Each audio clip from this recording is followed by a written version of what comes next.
So hello everyone, नमस्कार साथियों, स्वागत है आप सभी का एक बार फिर से डेली करंट अफेयर्स की क्लास में। और आज है साथियों आप लोगों की 12 अगस्त।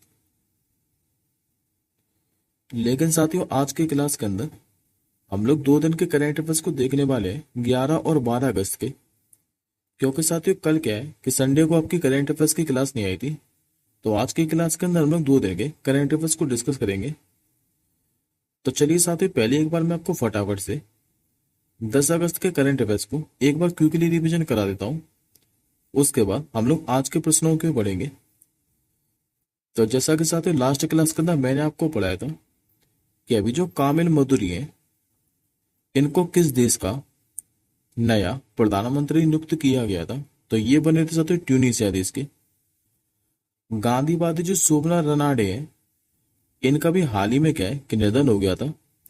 इन्हें किस वर्ष भारत का जो तीसरा सर्वोच्च नागरिक सम्मान है, जिसका नाम है पद्म भूषण, इससे सम्मानित किया गया था। तो सन 2011 के अंदर अभी जो रेसलिंग खिलाड़ी है विनेश फोगाट, इन्होंने अयोग्य होने के बाद क्या है कि संन्यास की घोषणा कर दी थी। पेरिस ओलंपिक 2024 में अभी जो भाला फेंक खिलाड़ी है जिनका नाम नीरज चोपड़ा, इन्होंने कौन सा मेडल जीता था। तो इन्होंने जीता साथी सिल्वर मेडल यानी कि रजत पदक।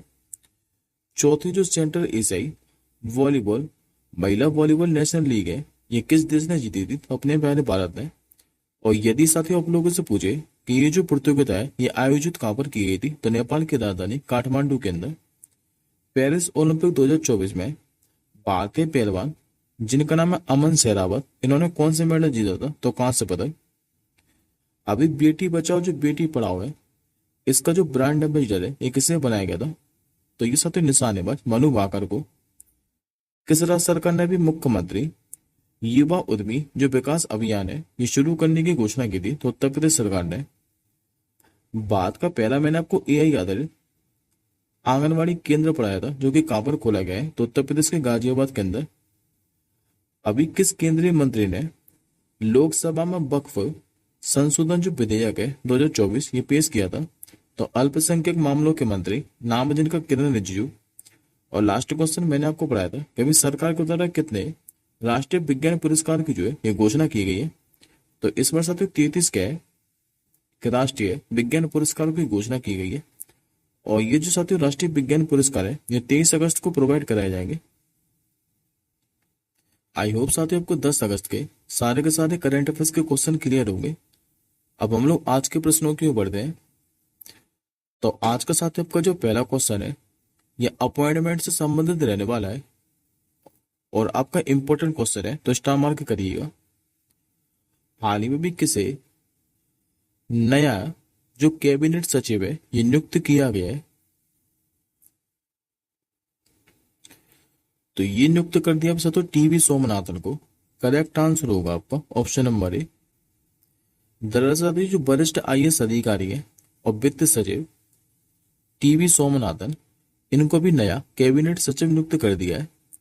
वर्तमान में साथ जो टीवी सोमनाथ है ये केंद्रीय वित्त सचिव और व्यय सचिव के रूप में कार्यरत है। और टीवी सोमनाथ के की बात करें तो ये तमिलनाडु कैडर के 1987 बैच के आईएएस अधिकारी हैं। और इनको भी 2 साल के कार्यकाल के लिए क्या है कि नया कैबिनेट सचिव नियुक्त कर दिया गया है। अच्छे कब से कार्यभार संभालेंगे, तो 30 अगस्त से। यदि आप लोगों से पूछे कि जो टीवी सोमनाथन है इन्होंने स्थान किसका लिया है, तो इन्होंने साथियों राजीव गौबा का स्थान लिया है। अच्छा साथियों एक बार बाकी के ऑप्शन और देखिए, जिनका नाम रखा ऑप्शन नंबर डी में विक्रम मिश्री साहब, ये वर्तमान में विदेश सचिव नियुक्त किए गए थे नए। अगले क्वेश्चन क्यों बढ़ते हैं। अगला जो क्वेश्चन है ये आपका अवार्ड से संबंधित रहने वाला है। आप लोगों से पूछ रहा है कि अभी ओलंपिक आंदोलन में योगदान के लिए ओलंपिक जो ऑर्डर है इससे किसे सम्मानित किया गया है। तो ये साथियों भारत के महान निशानेबाज नाम है जिनका अभिनव बिंद्रा साहब। करेक्ट आंसर होगा आपको ऑप्शन नंबर सी। दरअसल अभी जो अंतर्राष्ट्रीय ओलंपिक समिति है इसके 142वें सत्र के दौरान क्या है कि ये जो सम्मान है यह अभिनव बिंद्रा को प्रदान किया जाएगा। भारतीय जो निशानेबाज है अभिनव बिंद्रा, ये बीजिंग 2008 ओलंपिक खेलों में 10 मीटर एयर राइफल स्पर्धा में स्वर्ण पदक जीतने वाले भारत के पहले खिलाड़ी भी थे। और ये साथ ही जो ओलंपिक ऑर्डर है ये वर्ष 1975 में स्थापित किया गया था, जो कि ओलंपिक ऑर्डर ओलंपिक आंदोलन का सर्वोच्च सम्मान है। अगला क्वेश्चन देखिए। ये क्वेश्चन भी साथियों आपका अपॉइंटमेंट से संबंधित ही रहने वाला है। आप लोगों से पूछ रहा है कि भी भारतीय सेना की जो सबसे बड़ी कोर है जिसका नाम है स्पीयर कोर, इसके अभी जो जनरल ऑफिसर कमांडिंग है इसका प्रभार किसे सौंपा गया है? नाम है साथियों इनका अभिजीत एस पेंडारकर। तो करेक्ट आंसर होगा ऑप्शन नंबर ए। ये साथी जो अभिजीत एस पेंडारकर है इनको भी भारतीय सेना की सबसे बड़ी जो कोर है स्पीयर कोर, इसके जनरल ऑफिसर कमांडर का प्रभाव सौंप दिया गया है। और इन्होंने स्थान किसका ले लिया है? तो एच एस साई का। और अब जो एच एस साई है इनको मऊ में स्थित आर्मी वॉर कॉलेज में कमांडेंट के रूप में स्थानांतरित कर दिया गया है। अब एक बार साथियों आप लोग बाकी के नाम और देखिए, जैसे कि दलजीत सिंह चौधरी, इनका नाम मैं आपको कई बार पढ़ा चुका हूं कि वर्तमान में एसएसबी के महानिदेशक है, यानी कि सशस्त्र सीमा बल के। और इनको भी एडिशनल चार्ज दिया गया बॉर्डर सिक्योरिटी फोर्स का, जिनका नाम रखा ऑप्शन नंबर डी में उपेंद्र द्विवेदी साहब। ये वर्तमान में भारतीय थल सेना के प्रमुख हैं, जो कि अभी रिसेंटली नए बने थे। अगला क्वेश्चन देखिए। इस क्वेश्चन पर साथ डबल स्टार मार्क करिएगा। अभी पेरिस ओलंपिक का क्या है कि 11 अगस्त को समापन हो गया है। और पेरिस ओलंपिक से बनने वाले जितने भी क्वेश्चन है मैं आपको इसी क्वेश्चन के माध्यम से सारे के सारे रिवीजन कराने वाला हूं, तो ध्यान से देखिएगा। आप लोगों से पहला क्वेश्चन पूछ रहा है कि अभी पेरिस ओलंपिक 2024 में भारत ने जो है ये कुल कितने मेडल जीते हैं? तो इसमें साथ ही भारत ने जो है ये टोटल 6 पदक जीते हैं। तो करेक्ट आंसर होगा आपको ऑप्शन नंबर ए। इन 6 पदकों में से साथ ही 5 तो जीते थे ब्रॉन्ज मेडल, यानी कि कांस्य पदक। और भारत के खाते में क्या है कि एक ही रजत पदक आया है, जो कि नीरज चोपड़ा साहब लेकर आए, मैं आपको पढ़ा चुका हूं। पेरिस ओलंपिक की बात करें तो इसका जो आयोजन है ये 26 जुलाई से लेकर 11 अगस्त तक किया गया था। इस बार भारत की ओर से कुल कितने खिलाड़ियों ने भाग लिया था? तो 117 खिलाड़ियों ने। शुभंकर पूछे आप लोगों से, तो ये सब फ्रीज है, इसी को फ्रीजियन भी बोलते हैं, जो कि आप लोग इमेज में भी देख पा रहे हैं। उद्घाटन समारोह में जो ध्वजवाहक थे ये भारत की बैडमिंटन खिलाड़ी पीवी सिंधु और जो टेबल टेनिस खिलाड़ी है नाम जिनका अचंता शरद कमल, ये उद्घाटन समारोह में भारत के ध्वजवाहक थे। जबकि 11 अगस्त को जब समापन हुआ है तो समापन समारोह में भारत की तरफ से ध्वजवाहक कौन थे? तो शूटिंग खिलाड़ी मनु भाकर और हॉकी खिलाड़ी पीआर श्रीजेश। अब पदक तालिका के बारे में बात कर लेते हैं। तो भारतीय पदक तालिका में बात करें तो भारत तो साथियों ओवरऑल पदक तालिका के मामले में 71वें स्थान पर रहा है। पहला जो मेडल है ये मैं आपको कई बार पढ़ा चुका हूं कि मनु भाकर लेकर आई थी 10 मीटर एयर पिस्टल स्पर्धा में, जो कि कांस्य पदक लेकर आई थी। और मैंने आप लोगों के साथ तो ये भी बताया था कि जो मनु भाकर है ये पहली खिलाड़ी बनी थी जो कि एक ही ओलंपिक में 2 मेडल लेकर आई थी पेरिस ओलंपिक के अंदर। एक तो ये साथियों सिंगल में लेकर आई थी और दूसरा ये लेके आई थी मिक्स टीम स्पर्धा में, जो कि सरबजोत सिंह के साथ लेकर आई थी कांस्य पदक की। और ये भी 10 मीटर एयर पिस्टल स्पर्धा में लेकर आई थी। तीसरा जो मेडल है ये भारत के स्वप्निल कुसाले लेकर आए थे, जो कि कांस्य पदक लेकर आए थे 50 मीटर निशानेबाजी स्पर्धा में। चौथा मेडल हमारी भारतीय हॉकी टीम लेकर आई थी और ये लेकर आई थी सिर्फ कांस्य पदक। 5वां मेडल लाए थे नीरज चोपड़ा साहब, जो कि एक मात्र सिल्वर पदक था। और ये कितने मीटर भाला फेंक कर लाए थे? तो ये याद रखिएगा 89.45 मीटर। और 6वां जो मेडल है ये अमन शेरावत लेकर आए, जो कि कांस्य पदक ही लेकर आए थे 57 किलोग्राम भाला वर्ग में। अब अभी एक बार हम लोग शीर्ष स्थान वाले देशों के बारे में बात कर लेते हैं कि सबसे ज्यादा जो मेडल है ये किस देश ने जीते हैं। तो सबसे ज्यादा साथी जो मेडल है ये चीन ने जीते हैं, जो कि ओवरऑल पहले स्थान पर रहा है 88 मेडल के साथ। 88 मेडल में साथी 37 तो जीते थे चाइना ने गोल्ड मेडल, 27 जीते चाइना ने सिल्वर पदक और 24 जीते थे ब्रॉन्ज मेडल। दूसरे स्थान पर था अमेरिका, जिसने 116 पदक जीते थे टोटल। और तीसरे स्थान पर कौन सा देश था? तो ऑस्ट्रेलिया, जिसने जीते थे 49 पदक। और एक क्वेश्चन साथी और याद रखिएगा, जो कि इसमें टाइप नहीं कर पाया हूं मैं। याद रखिएगा कि पेरिस ओलंपिक में कुश्ती के फाइनल में पहुंचने वाली एकमात्र खिलाड़ी कौन बनी थी भारतीय? तो ये साथी विनेश फोगाट ही बनी थी, जिनको क्या है कि आयोग ने घोषित कर दिया गया था मात्र 100 ग्राम वजन ज्यादा होने के कारण। हालांकि अभी साथियों इनका जो फैसला है ये आया नहीं है। जैसे साथियों इनका जो फैसला है ये आता है तो उसके बाद हम लोग देख लेते हैं कि इनको कौन सा मेडल दिया गया है। अगला क्वेश्चन देखिए, अभी grand collar of order of Timor Leste से अभी किससे सम्मानित किया गया है? तो ये कर दिया साथियों बात की राष्ट्रपति द्रौपदी मुर्मू जी को। करेक्ट आंसर होगा ऑप्शन नंबर ए। अभी बात के साथ जो राष्ट्रपति हैं द्रौपदी मुर्मू जी, मैंने आपको पिछली क्लास में भी पढ़ाया था कि ये 3 देशों की यात्रा पर थी। एक तो न्यूजीलैंड, दूसरी थी ये फिजी की यात्रा पर, और तीसरी थी तिमोर लेस्टे की यात्रा पर। इनको भी फिजी के भी सर्वोच्च नागरिक सम्मान से सम्मानित किया गया था। और अब तिमोर लेस्टे के राष्ट्रपति ने भी क्या है कि इनको अपने देश के सर्वोच्च नागरिक सम्मान से सम्मानित कर दिया है। नाम जिसका क्या है? तो grand collar of order of Timor Leste. और ये सबसे पहली बार है कि जब कोई भारतीय फिजी और तिमोर लेस्टे की यात्रा पर थी। तिमोर लेस्टे का जो राष्ट्रपति है, जिनका नाम है जोस रामोस होर्ता, इन्होंने तिमोर लेस्टे की राजधानी दिल्ली के अंदर राष्ट्रपति पेरिस में कहा है कि उन्हें यह सम्मान प्रदान किया है। इससे पहले साथियों मैंने आपको 2 दिन पहले ही पढ़ाया था कि अभी फिजी के राष्ट्रपति ने राष्ट्रपति द्रौपदी मुर्मू जी को companion of the order of Fiji से सम्मानित किया था। ये मैं आपको पढ़ा चुका हूं, तो याद रखिएगा, इसी से रिलेट करेगा। अगले क्वेश्चन की ओर बढ़ते हैं हम लोग। वर्ल्ड साथी जो लॉयन डे है यानी कि विश्व शेर दिवस, ये आपका कब मनाया जाता है?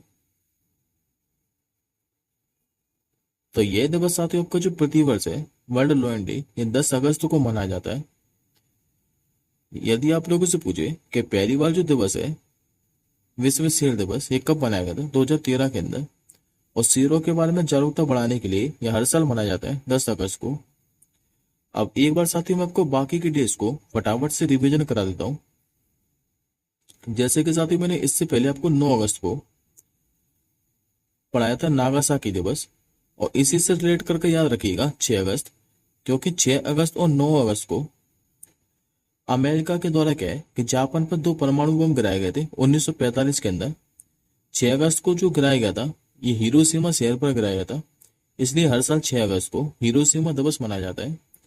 और जो साथी पहला परमाणु बम गिराया गया था इसे कोड नेम क्या दिया था? तो याद रखिएगा लिटिल बॉय। जबकि जो 9 अगस्त को गिराया था इसको कोड नेम क्या दिया था? तो फैट मैन। इससे पहले मैंने आपको 7 अगस्त से 2 दिवस पढ़ाए थे। एक तो पढ़ाया था साथियों मैंने आपको नेशनल हैंडलूम डे, यानी कि राष्ट्रीय हथकरघा दिवस, और इस बार 10वें नंबर का मनाया है। और 7 अगस्त को मैंने आपको पढ़ाया था कि जो राष्ट्रीय बाला फेंक दिवस है, जिसकी घोषणा 2021 के अंदर की गई थी, ये भी 7 अगस्त को मनाया जाता है। उसके पहले साथ ही मैंने आपको पढ़ाया था फिर सीधा 3 अगस्त को कि जो नेशनल ऑर्गन डोनेशन डे है, यानी कि राष्ट्रीय अंगदान दिवस, ये मनाया जाता है आपको हर साल 3 अगस्त को। उसके पहले मैंने आपको सीधा 1 अगस्त को पढ़ाया था कि 1 अगस्त को हर साल मनाया जाता है राष्ट्रीय पर्वतारोहण दिवस, यानी कि नेशनल माउंटेनियर डे। और 1 से लेकर मैंने आपको 7 अगस्त तक वर्ल्ड ब्रेस्ट फीडिंग वीक भी पढ़ाया था, यानी कि विश्व स्तनपान सप्ताह, तो ये और याद रखिएगा।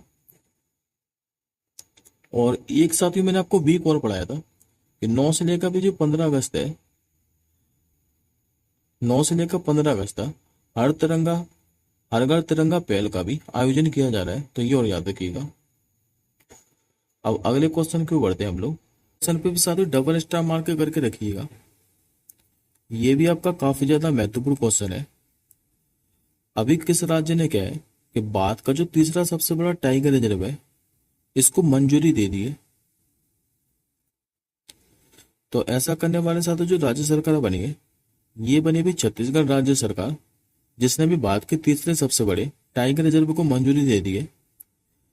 अभी जो छत्तीसगढ़ के मुख्यमंत्री हैं विष्णुदेव साय, इनकी अध्यक्षता में एक बैठक हुई थी कैबिनेट की, और इसी बैठक में ये महत्वपूर्ण निर्णय लिया है कि जो गुरु घासीदास तमोर पिंगला टाइगर रिजर्व है, ये भारत का तीसरा सबसे बड़ा टाइगर रिजर्व होगा। और इसके लिए साथियों, गुरु घासीदास जो नेशनल पार्क है और तमोर पिंगला सेंचुरी, इनके इलाकों को ये मिलाकर बनाया जाएगा।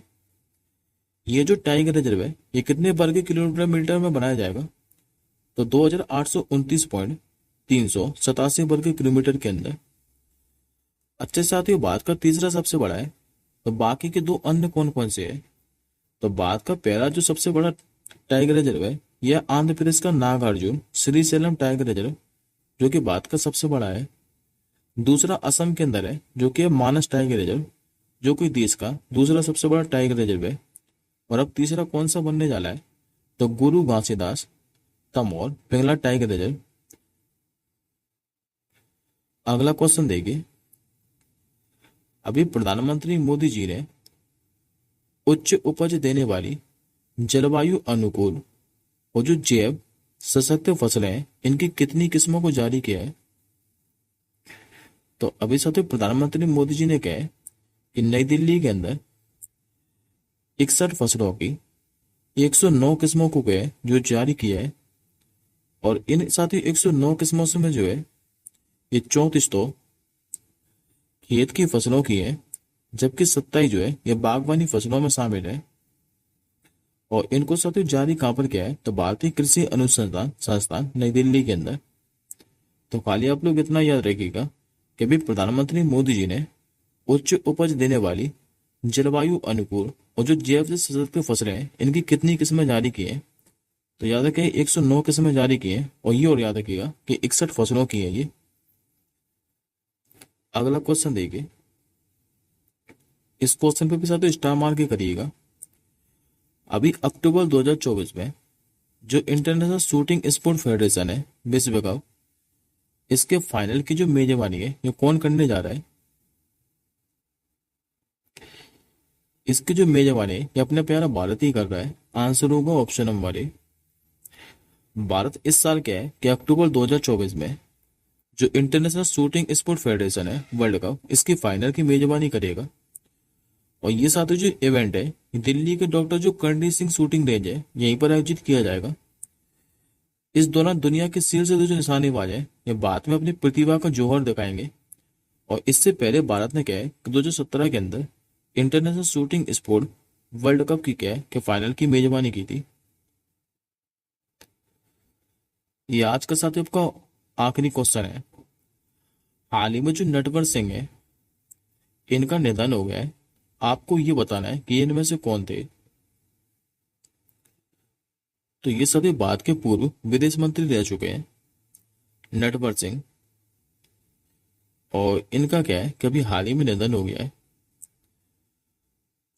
और इन्होंने साथियों क्या है कि जो पूर्व प्रधानमंत्री थे डॉक्टर मनमोहन सिंह जी, इन्हीं के नेतृत्व में 2004 और 2005 अवधि के लिए क्या है कि भारत के विदेश मंत्री के रूप में कार्यभार संभाला था।